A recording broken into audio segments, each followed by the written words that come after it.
Okay, let's take a look at this.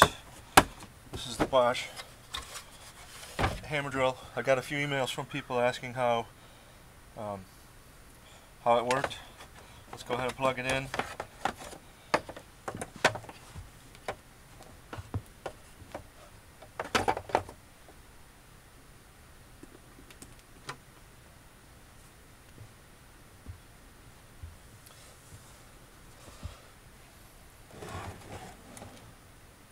This is a heavy duty hammer drill. It's pretty heavy.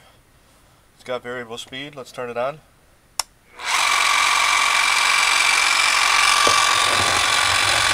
can change the speed.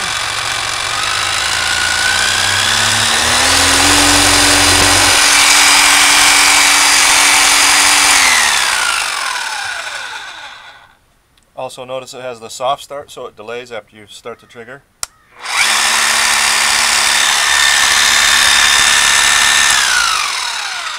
And it's got the switch to just chisel only if you don't want the rotary action. That's it. Hopefully that helps.